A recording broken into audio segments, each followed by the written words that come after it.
देव सड़क पर सोने वाला लड़का। पार्ट 4 मोहब्बत या मौत। फोन कट चुका था, लेकिन काव्या की चीख अब भी देव के कानों में गूंज रही थी। देव घबराकर तुरंत अपनी कार लेकर पुराने गोदाम की तरफ निकल पड़ा। रात बहुत अंधेरी थी, तेज बारिश हो रही थी। देव के दिल में सिर्फ एक ही डर था, अगर काव्या को कुछ हो गया तो। उधर पुराने गोदाम में काव्या कुर्सी से बंधी हुई थी, उसके चेहरे पर आंसू थे। सामने रणवीर खड़ा था, उसकी आंखों में गुस्सा और बदले की आग थी। रणवीर धीरे से बोला, जिस लड़की ने मुझे ठुकराया, अब वही लड़की मेरी बर्बादी देखेगी। काव्या चिल्लाए, देव जरूर आएगा। रणवीर जोर से हंस पड़ा, आज वही अपनी मौत लेकर आएगा।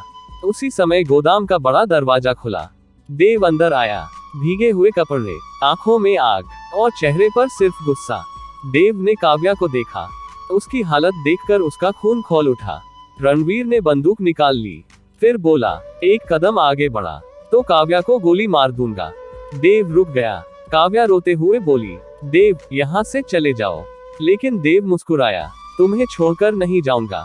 तभी अचानक पीछे से गुंडों ने देव पर हमला कर दिया।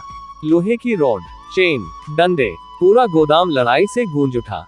देव अकेला था, लेकिन उसने हार नहीं मानी। वह हर वार सहता गया, क्योंकि उसके सामने काव्या थी। आखिर में देव ने सभी गुंडों को हरा दिया। अब सिर्फ रणवीर बचा था। रणवीर ने गुस्से में बंदूक काव्या के सिर पर रख दी और चिल्लाया, अगर तू मेरा नहीं हो सकता तो किसी का भी नहीं होगा। देव धीरे धीरे उसकी तरफ बढ़ा, उसकी आंखों में आंसू थे। उसने कहा, मोहब्बत जबरदस्ती नहीं होती रणवीर। लेकिन तभी धाए गोली चल गई। पूरा गोदाम एक पल के लिए शांत हो गया। काव्या जोर से चीखी, देव जमीन पर गिर चुका था। गोली उसके सीने में लगी थी, उसके कपड़े खून से भर चुके थे। काव्या रोते हुए उसके पास दौड़ी। उसने देव का सिर अपनी गोद में रख लिया।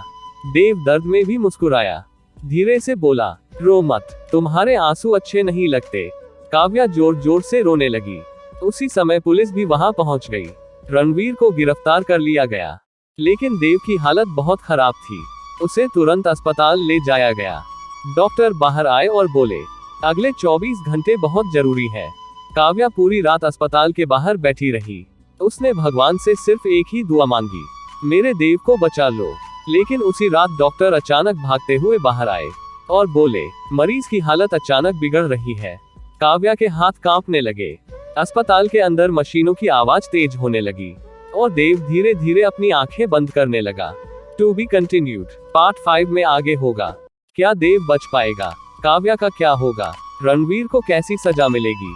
और क्या यह प्रेम कहानी अधूरी रह जाएगी?